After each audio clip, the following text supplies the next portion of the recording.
Bonjour, bienvenue à Inspiration.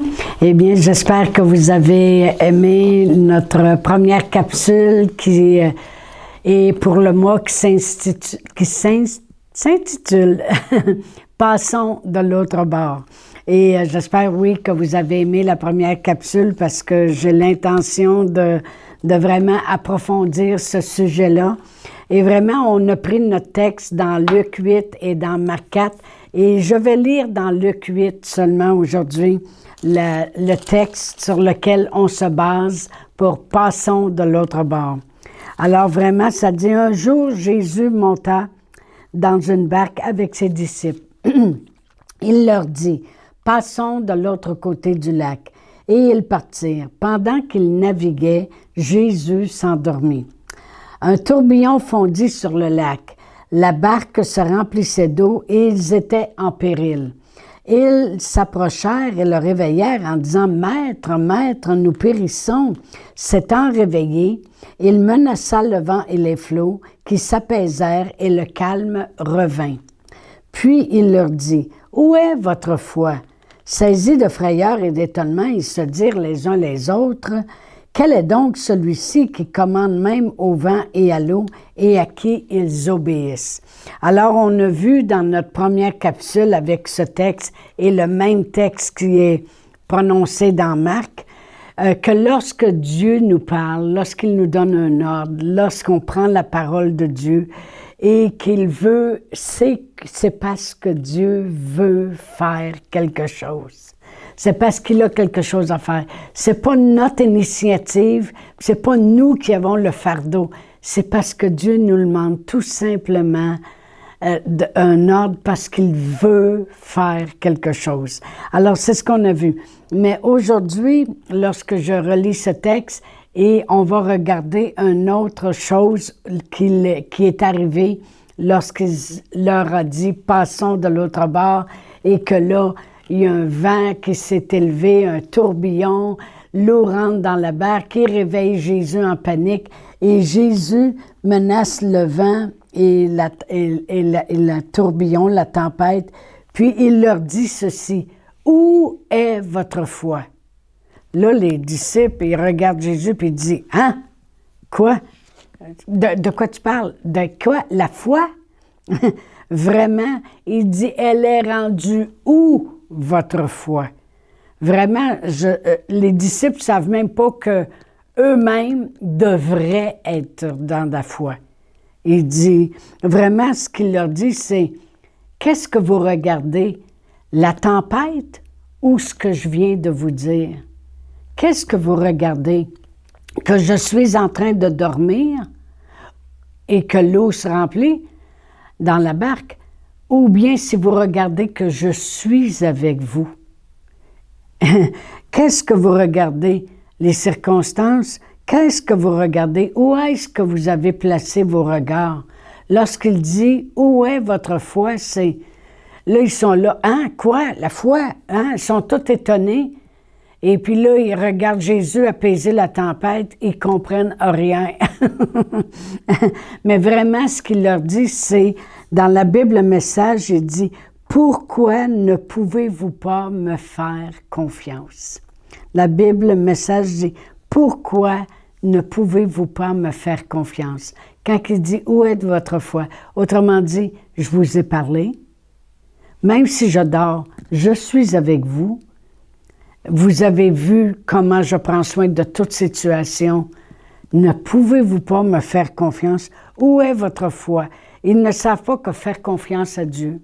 Ils ne savent pas que regarder que Jésus est là, puis dire, en tout cas, il est avec nous, qu'est-ce qu'on aurait à craindre même s'il y a un tourbillon qui s'élève? C'est la foi de regarder que Jésus est là au lieu de regarder qu'il dort. Regarder à ce qu'il a dit au lieu de regarder le tourbillon puis l'eau qui rentre dans la barque. Il dit, où est votre foi? Dans Marc, dans le même texte, dans Marc, il dit, « Pourquoi avez-vous si peur? Comment n'avez-vous point de foi? » Autrement dit, je veux vraiment qu'on regarde ici à propos de où est notre foi bien des fois. Parce que là, il dit que c'est « N'avez-vous point de foi? » quand je parle, ça compte pas. Quand je suis là avec vous, ça compte pas. C'est là que devrait être notre foi. Jésus a parlé, c'est pas moi qui ai parlé. Jésus est là avec moi dans la barque, puis Jésus il me dit de passer l'autre bord. S'il le dit, les choses arrivent. Amen. Vraiment, les circonstances vont toujours créer la peur. Pourquoi? Parce que les circonstances, c'est le naturel, c'est le limité, ça ne peut pas aller plus loin que ça. Ça a des limitations. Tandis que la parole de Dieu va toujours créer la foi. Alors, les circonstances vont toujours créer la peur. Tout le temps, tout le temps, tout le temps, la peur. Parce que c'est limité. Mais la parole de Dieu va toujours créer la foi. Elle le dit elle-même dans Romains 10, 17. Ça dit « Or, la foi vient de ce qu'on entend et ce qu'on entend vient de la parole de Dieu. » Et dans Hébreux 12, 2, ça dit ayant les regards sur Jésus qui suscite la foi puis l'amène à la perfection. » Alors, la parole de Dieu va toujours créer la foi en nous. OK? Tandis que les circonstances vont toujours créer la peur parce que c'est limité. J'ai marqué, les circonstances vont toujours vouloir t'amener à l'impossible, la mort, la défaite, la peur. Tandis que la parole de Dieu va toujours t'emmener à tout est possible, la victoire, la foi, puis le plus que c'est. Alors, c'est complètement différent. Les circonstances, si les circonstances n'ont pas réussi à créer la peur, supposons que tu passes par-dessus, puis tu continues, puis tu t'en vas avec les choses, bien, c'est sûr qu'il va essayer de les augmenter. Parce que son but, c'est de te ramener au naturel avec les circonstances pour créer la peur. Et c'est ce qu'il a fait avec Jairus dans Marc 5, versets 35 à 36. Sa petite fille est malade, puis elle est à l'article de la mort. Puis là, il dit à Jésus, viens. Et lorsque Jésus, pendant que Jésus y allait, il s'est passé un miracle aussi, et en même temps, le temps a passé, puis sa fille est morte. Ça dit au verset 35, « Comme il parlait encore, survinrent de chez le chef de la synagogue des gens qui dirent, « Ta fille est morte. Pourquoi importuner davantage le maître? » Mais Jésus, sans tenir compte de ces paroles, dit au chef de la synagogue, « Ne crains point, crois seulement. » Autrement dit, laisse pas aller ta foi dans les... Laisse pas ta foi se perdre, puis laisser la peur prendre le dessus.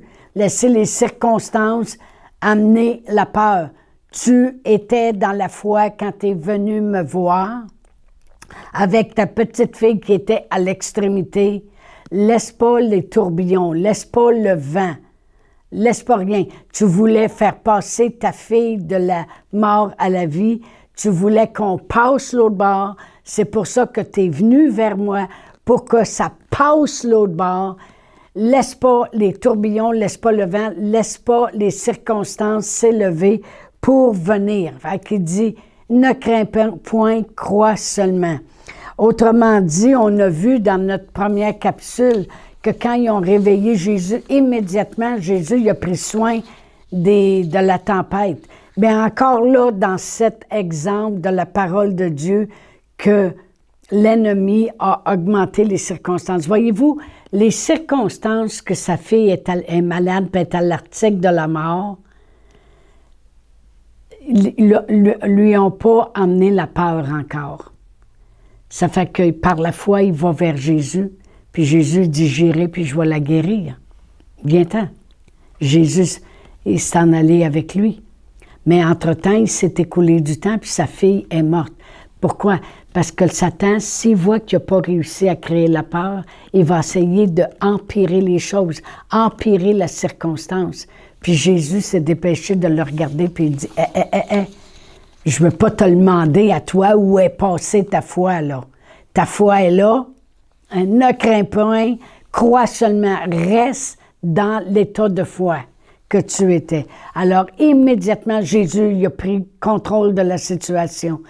Il faut pas, on ne peut pas laisser les circonstances prendre le dessus parce qu'elles sont là pour créer la peur, pour amener un naturel qui est dans ce monde, on aura des tribulations. OK? Dans ce monde, c'est comme ça. C'est la même chose. Les porteurs de nouvelles, ils ont annoncé à Jairus, ils amènent la circonstance encore pire qu'avant. Amen. Voilà. Mais dans Marc 5, 36, Jésus dit, sans tenir compte de ses paroles, il a refusé tout de suite. Il a mis un stop immédiatement. Immédiatement. Il n'a pas laissé l'avantage aux circonstances de prendre le dessus et de créer la peur. Il a dit, ne crains point, crois seulement. OK? Immédiatement. Alors, tous, chacun de nous, on commence toujours dans la foi.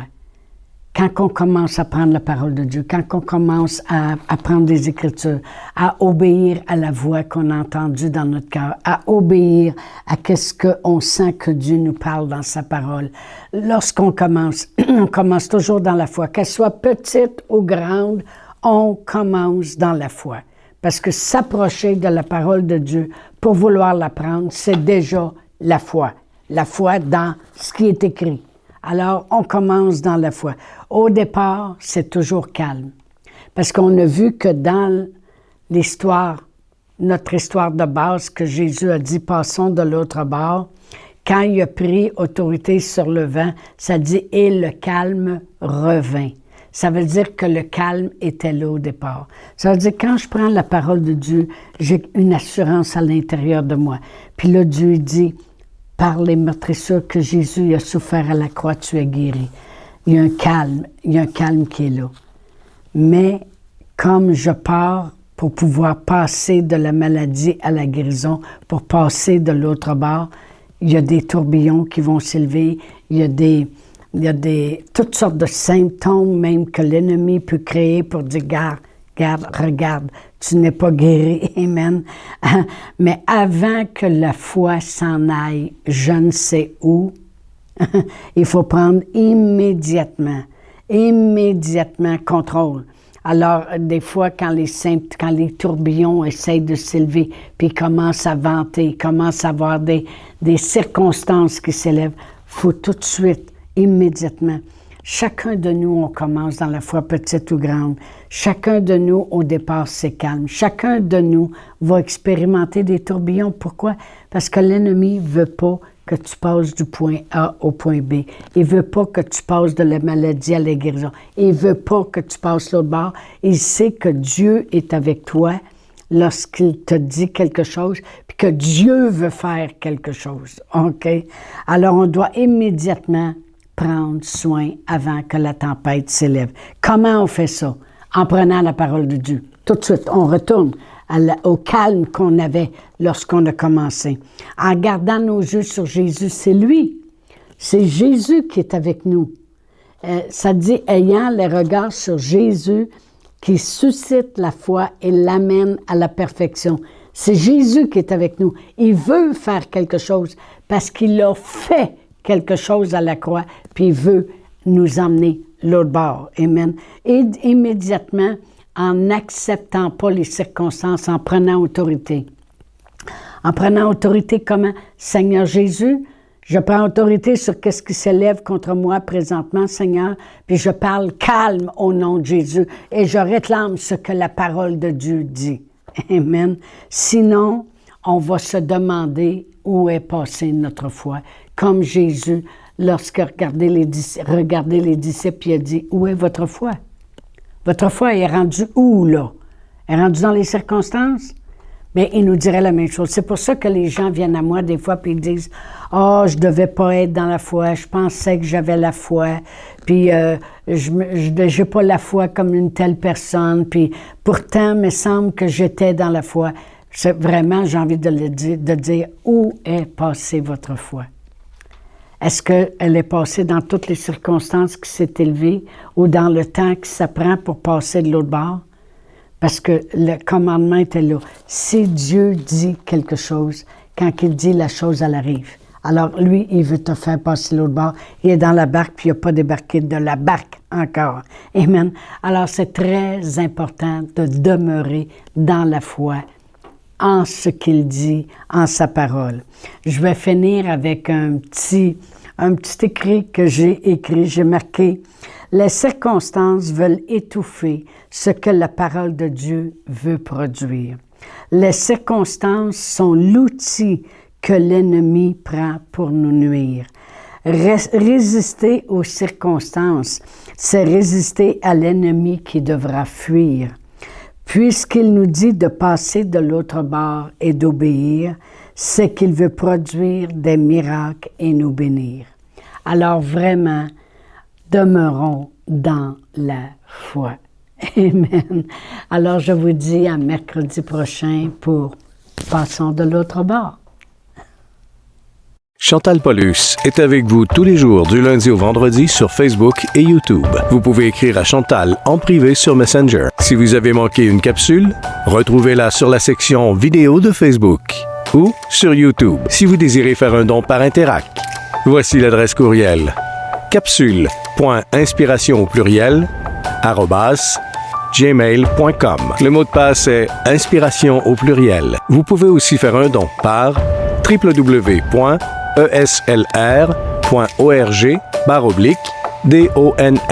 Veuillez indiquer en mémo Capsule Inspiration.